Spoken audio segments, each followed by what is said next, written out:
안녕하세요. 안녕하세요. 오늘 처음 오셨네요? 네, 권민재. 네, 우리 권색을 오늘은 일찍 하셨는데 시간 때문에. 그러니까요. 네. 우리 노 목사님이 신방도 가셨다고. 네. 저도 조만간 가겠습니다. 저희 우리 목사님들이 전부 다 강아지 키워가지고.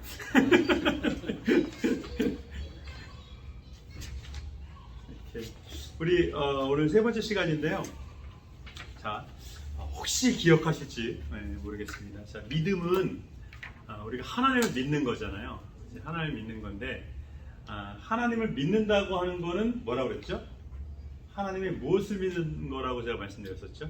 하나님을 믿는 거는 하나님의 이걸 당연히 일주일, 2주 지났는데 기억하신다는 게 거의 미션 임파서블이죠. 네. 하나님의 말씀을 믿는다는 거죠. 말씀을. 그리고 하나님의 선하심을 믿는다는 거. 하나님을 믿는다는 거. 내가 엄마 믿어. 내 남편 당신 믿어. 아내 믿어. 이건 남편의 말을 믿는다는 거고, 아내의 말을 믿는다는 거고, 내 아내가 아내가 믿을 만한 사람이라는 거, 내가 선하다는 거 의심하지 않는다. 이게 우리가 믿는다고 하는 거잖아요.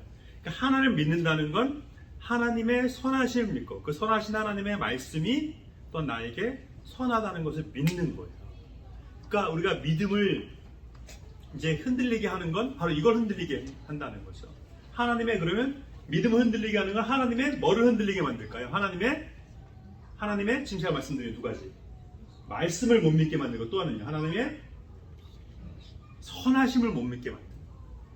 이게 이제 시험이고 죄성이고 사탄의 전략인 거죠. 그러니까 선하심을 믿지 못하는 순간 더 이상 그 말씀을 믿지 못하게 되잖아요. 하나님의 선하심을 믿지 못하는데 말씀을 믿을 리가 없잖아요. 그럼 이제 하나님과 관계가 멀어지게 됩니다. 우리 서로 간의 관계 신뢰도 이제 무너지게 되는 게 다 이런 거죠. 신뢰가 무너진다는 게 선하다는 걸 믿지 못하고 그 말을 믿지 못하면 이제 신뢰 관계가 더 이상 없게 되는 거잖아요. 그러니까 믿음은 추상적인 게 아니에요. 하나님의 선하신 하나님의 말씀.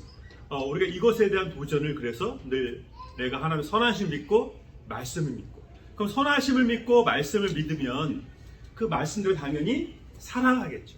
그러니까 믿음은 하나님의 선하심과 말씀을 믿는다 할 때 머릿속으로 동의한다? 그게 믿음이 아니신 거죠.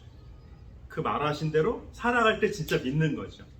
그러니까 인포메이션이 믿음은 아닌 거죠. 내가 그 인포메이션이 맞다는 걸 내가 믿어. 근데 그대로 안 해요. 그럼 그게 믿는 게 제가 그 여자분들이 많이 계셔가지고 죄송한데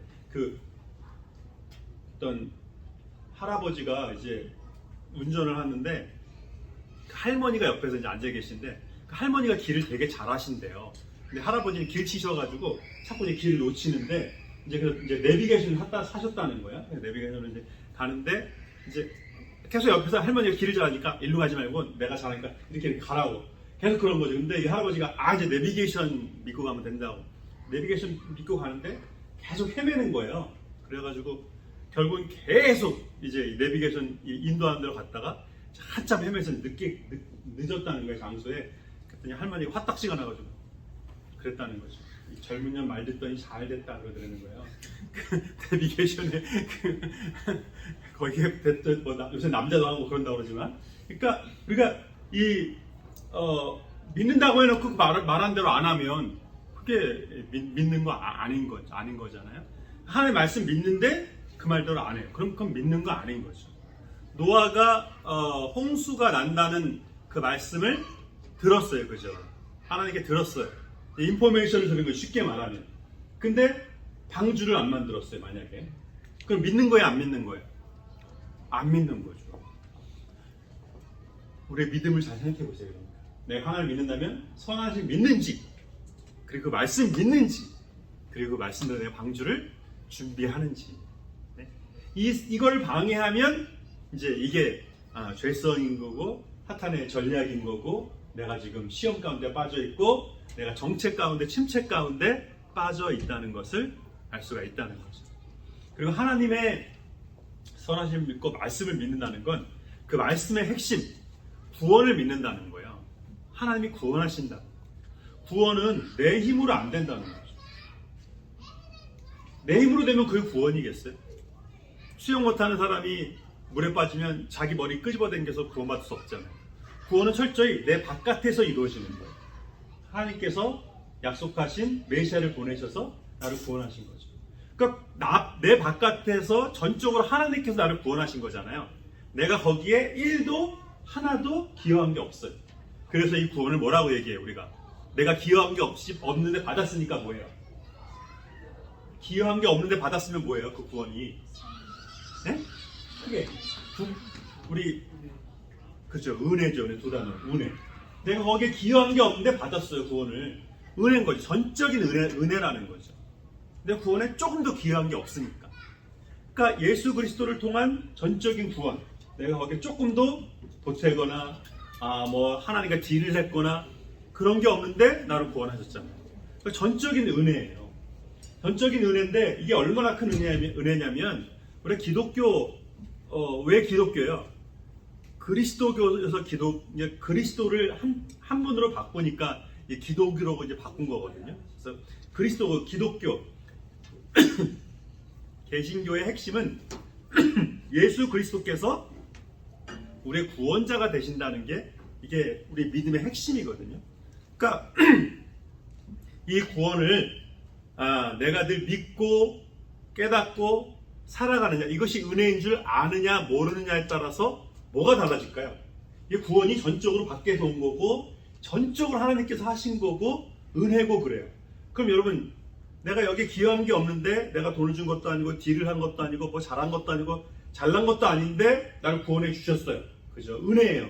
그럼 자, 은혜를 받으면 어때야 돼요? 감사해야죠. 그죠? 감사해야 된다는 거예요. 근데 제가 감사가 뭔지 좀 많이 생각해 봤어요. 여러분 감사하면 뭐 만날 때마다 감사하면 감사한 거예요? 만날 때마다 식사하면 감사한 거예요? 이게 어떻게 해야 감사한 걸까요? 선물 주면 감사해요? 여러분 감사하고 계신 표정 맞죠, 지금? 감사하신 마음 맞죠? 여러분, 감사하면, 어떻게 해요? 네? 감사하면 어떻게 해요? 밥 사요? 우리 어떻게 해야 돼요? 네? 하나님께 감사하면 우리 어떻게 해야 돼요? 네? 감사가 어떤 마음일까요? 감사가 어떤 마음인지, 전 가르치는 목사이고 설교자니까 생각을 해봐요. 묵상을 해봤어요. 자, 감사해. 내가 한 게 없고 다 받았으니까 은혜고 감사해요. 내가 보탠 게 없는데 날 위해 그냥 주신 정도가 아니라 예수님께 대신 죽으셨잖아요. 그죠? 그 은혜가 감사한데, 그럼 그 감사한 마음이 어느 정도일까? 네? 그 라이언 일병 구하기라는 영화 보신 분? 두 분밖에 없어요. 여자분들은 맥라이언이라 누구지? 맷 데이먼이 나오는데 안 보셨어요? 라이언 일병 구하기 보면 그게 뭐 실제 있었던 일인지 뭐 그렇단 말도 있고 그런데 2차 세계대전 때 그 한 집안에 삼형제예요? 보셨다면서 기억이 안 나네. 삼형제인가 사형제인가 다 군대 갔는데 형들이 다 죽은 거예요. 전사한 거예요. 그러니까 그거를 참모총장이 보고서, 총사령관이 보고서, 아니 이 집안에 지금 아들 셋이 죽었어? 이걸 이제 전사 통보를 보내야 되는 거죠. 어머니한테 아들 셋이 죽었다는 걸 보내야 되는 거죠. 그러니까 얼마나 이 사령관으로서 이게 부담스럽겠어요. 근데 막내가 살아있다는 거예요. 그래서 이 총사령관이 이제 특공대를 조직해가지고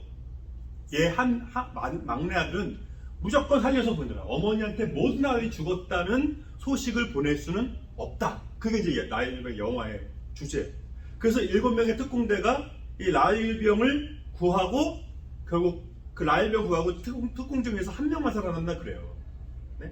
라일병 이제 구함을 받죠. 그 특공대 중대장이 이제 죽어가면서 라일병한테 뭐라고 하냐면, 야, 너는 6명의 목숨값으로 살게 된 거야. 그러니까 그 이름값에, 그 은혜값에 합당한 삶을 살아다오 하고 이 중대장이 죽어요. 이제 마지막 장면에서 라이언 일병이 이제 그 중대장 무덤 앞에 서서 이렇게 부인하고 같이 와가지고 그 묘비를 이렇게 보면서, 여보, 부인한테 그러는 거죠. 여보, 나 잘 살았어? 나 제대로 산 것 같아? 그러니까 부인이 뭐라고 그러냐면 여보 당신 잘 살았어. 정말 열심히 살았어. 정말 잘 살았어. 근데 그 영화가 끝나요. 근데 그때 그 라일병의 표정이 이게 이 영화의 핵심이에요. 자, 부인이 그러니까 남편이 이 라일병이 물어본 이유는 뭐겠어요? 내가 잘 살았어? 그거 왜 물어보겠어요? 중대장이 죽으면서 말했던 6명의 목숨값에 합당한 삶을 살았는지 그것 때문에 부인한테 물어본 거예요. 그러니까 부인이 잘 살았다고 하니까 그러면 자 라일병의 표정이 그치 뭐 내가 이 정도면 잘 살았지. 6명의 목숨값으로 이 정도 살아서 잘 살았지. 이런 표정일까요? 어떤 표정일 것 같아요? 안 보셨어도. 6명의 죽음으로 자기가 살아났어요. 어떤 표정일까요? 진짜 잘 살았어. 진짜 잘 살았을까? 그러니까 그 표정이 어떤 표정일까요? 잘 살았을까? 이 표정이잖아요. 그죠? 그게 어떤 표정일까요? 네? 미안한 마음이에요. 미안한 마음. 내가 최선을 다해서 살았어도 6명의 목숨값에 합당한 삶을 살았다고 자신할 사람이 있어요? 없어요? 여러분이 얼마나 열심히 살면 6명의 목숨값에 내가 거기 갚았어 할 그런 삶이 어디 있겠어요? 6명의 목숨값으로 사는데 얼마나 열심히 살면 막 6배로 살면은 갚은 거예요? 그 은혜 제가 그거 보면서 느낀 게 그거예요. 은혜는 따라합시다. 은혜는 빚진 마음이다. 따라합시다. 은혜는 미안한 마음이다. 그리고 은혜는 이 두 가지더라. 네? 내가 예수님의 십자가의 그 구속의 은혜 내가 갚으려고 최선을 다했지만 갚아요 못 갚아요? 못 갚아요. 빚진 마음이에요. 또 어떤 마음이라고요? 미안한 마음이에요. 그럼 어차피 빚진 거고 어차피 미안하니까 갚지 말까요?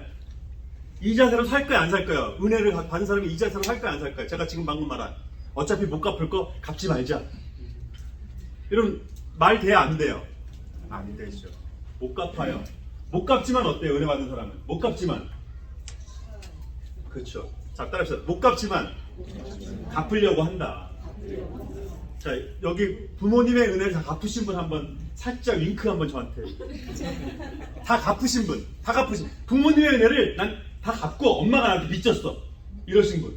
내가 그냥 아르바이트 해가지고 내가 학비도 다 냈고 에? 지금 내가 엄마 집도 사드렸고 그랬으니까 난 다 갚고 엄마가 나한테 빚졌어 하시는 분 저한테 살짝 손 오른쪽 살짝. 여러분 가능해요 안 가능해요? 보통의 가정이라면 부모님의 은혜를 갚는 건 가능하지가 않아요. 그럼 자 은혜 받은 사람의 마음 두 가지를 말씀드렸어요. 뭐라고요? 미안한 마음. 또 하나는 빚진 마음. 근데 우리 좀 머리 크고 우리 좀 살 만큼 되면 우리 엄마한테 아빠한테 어때요? 그냥 엄마 가르치기 여념이 없지. 엄마 반찬 뭐 남는 게 소금밖에 없어? 응? 뭐 소금으로 아예 그냥 저리 쳤네 그냥. 막 그것부터 해가지고 그냥 잔소리를 예, 자녀들이 좀만 크면 그죠? 물론 그게 뭐 무시하고 그런 건 아니고 가족이니까 편하니까 그래요. 근데 우리 잊지 말아야 된다는 거예요. 은혜에 대한 마음은요 미안한 마음, 감사한 마음. 하나님의 은혜에 대한 마음은 미안한 마음, 또 뭐라고요? 빚진 자의 마음. 갚을 수 없지만 갚으려고 하는 그 자세로 살아갈 때 그것이 온전한 은혜에 대한 합당한 삶이라는 거예요. 여러분 신앙생활 하면서 여기 실은 세 가족이잖아요. 아름다운 게 등록하신 분들이잖아요. 예, 그리고 얼마 안 되셨잖아요. 여러분 아름다운 교회는요 절대 싸우는 법이 없어요. 아름다운 교회는 이상한 사람 한 사람도 없어요. 라고 제가 말하고 싶어요. 근데 그럴까요 안 그럴까요? 실제 그런 교회는 없어요. 여러분 지구상에 어떤 교회를 가셔도 그런 교회는 없어요. 이상한 사람도 있고 나를 시험 들게 하는 사람도 있고 네? 어느 교회나 있고 어느 사회나 있어요. 어느 직장에 가면 뭐 직장 상사가 내 아버지 같고 오빠 같고 뭐 누나 같고 그런 직장 다니시는 분 있으면 그분은 지금 예 진짜 땡 잡으신 거예요. 그 여러분 우리 삶의 실존의 실은 그렇지가 않거든요. 교회든 직장이든 어디든. 근데 우리 알아야 된다는 거예요. 우리 은혜 받은 사람이에요. 두 마음이 있어야 돼요. 어떤 마음이요? 첫 번째 빚진 마음. 또 하나는요 미안한 마음. 자격 없는 나를 구원하신 그 구원받은 것이 우리가 받은 은혜잖아요. 그럼 미안한 마음으로 살아야 되는 거예요. 그 목숨값에 합당한 삶을 살아드려야 되는 거예요. 이 도전이 이제 여러분의 삶 속에서 이상한 사람 만날 때 도전이 돼야 되고요. 네? 나를 힘들게 하는 사람 만날 때 도전이 돼야 되고요. 그리고 나와 무관한 사람 만날 때 여러분의 도전이 바로 이것이 은혜 받는 사람의 도전입니다. 네? 요새 롱아일랜드가 요새 좀 어려워졌는지 이렇게 그 하이웨이 엑시트에 그 롱아일랜드 별로 없었는데 요새 이제 홈리스 이제 분들이 종종 롱아일랜드도 엑시트에 계신 경우가 종종 있더라고요. 플러싱 가면 너무 많고 저기 뭐 뉴저지 넘어갈 때 보면 뭐 훨씬 더 많고. 네. 그러니까 매번 줘야 되나 말아야 되나부터 해가지고 내야 된다 말아야 된다 얘기하려고 그러는 게 아니에요. 은혜 합당한 삶이 뭔가에 대한 도전이 늘 있다는 거죠. 그게 가족에게 있고요, 직장에서 있고요, 교회에서 있어요. 그러니까 균형 잡힌 신앙생활은 그렇다고 예수님께서 그러셨잖아요. 뭐 다 퍼줘야 된다 이런 얘기 하는 게 아니죠. 세상에 살아갈 때 예수님께서 두 가지 말씀하셨어요. 비둘기처럼 순전하고 뱀처럼 비둘기 뱀 얘기 처음 들으시죠? 뱀처럼 지혜로워야 된다. 세상 살아가면서 순전한 마음이어야 돼요. 그러나 또 철저히 계산하는 이 두 가지 균형이 있어야 되는 거예요. 뭐 매번 이걸 할 수 있어? 그렇다고 무조건 뭐 다 거절하고 그럴 수도 없죠. 그렇다고 다 할 수도 없죠. 제가 어디 신방 갔다가 젊은 가정이었는데 일찍 성공한 이제 우리 교회 가정인데 신방 갔어요. 그래서 말씀 이렇게 나누고 이제 그 두 분이 얘기하는데 뭐 목사님 고민이 있어서 좀 뭔 고민이 있나? 고민이 있어요. 그러면 보통 이제 목사한테 고민이 있어요. 그러면 저 교회 옮기려고 이런 게 많아가지고 이제 목사들이 굉장히 하는데 고민이 있어요. 뭔데요? 그랬더니 뭐라고 하냐면 저희가 일찍 성공해가지고 돈을 많이 번다는 거예요. 근데 어느 정도까지 쓰고 헌금하고 또 이런 게 고민이라는 거예요. 네? 너무 그 말에 너무 귀하다. 어느 정도까지 헌금하고 어느 정도까지 도와야 되고 이게 차는 어느 정도까지 내가 사야 되고 저 벤츠 사도 돼요? 쉽게만 이런 거죠. 벤츠 사도 돼요? 이제 40 초반인데 벤츠 사도 돼요? 이런 거 고민이라는 거죠. 네? 그래서 제가 그랬어요. 균형이 필요하다. 넘쳐도도 안 되고 그렇다 그것에 늘 죄책감을 가질 필요도 없다. 할 거를 다 하고 내 스스로도 부끄럽지 않은 그러면 하나님께서도 기쁘게 받으실 거다. 네? 우리 이원정 이사님 오셨지만 그때 뭐 임 목사님한테 물어보셨다면서 어떻게 하면 믿는 사람답게 삽니까? 그랬더니 임영수 목사님 그러셨대요. 세금만이라도 제대로 내면 된다. 네. 세금 제대로 내면 된다고. 그쵸? 세금도 우리 안 내려고 그러는데 뭐 은혜 받는 사람 합당한 그런 거 얘기하겠어요? 그죠? 균형이라는 거. 우리 신앙의 균형은 은혜 받은 사람답게 사는데 거기에 대한 도전을 받는데 그러나 그렇다고 죄책감에 시달릴 필요는 없어요. 미안한 마음, 죄송한 마음, 감사한 마음, 빚진 자의 마음이지만 그렇다고 늘 빚진 자의 그래서 빚쟁이처럼 그러라는 마음이 아니죠. 감사의 마음이 그 균형, 하나님께 주신 것에 대한 감사, 또 거기에 합당한 이 반응과 헌신의 삶의 미니멈은 뭐냐면 내가 보기에도 부끄럽지 않은, 그게 미니멈의 신앙의 균형 잡힌, 내가 보기에도 부끄럽지 않은. 이제 맥시멈은 뭐냐면 하나님의 칭찬이 들리는, 하나님의 마음을 기쁘게 한 이것이 하나님의 음성으로 나에게 말씀을 통해서 들려지는 이것이 맥시멈이죠. 이 균형 잡힌 신앙생활 아름다운 교회에서 복되게 해나가시는 우리 새가족반 될 수 있길 축복합니다. 기도하겠습니다. 하나님, 우리 은혜 받은 사람입니다.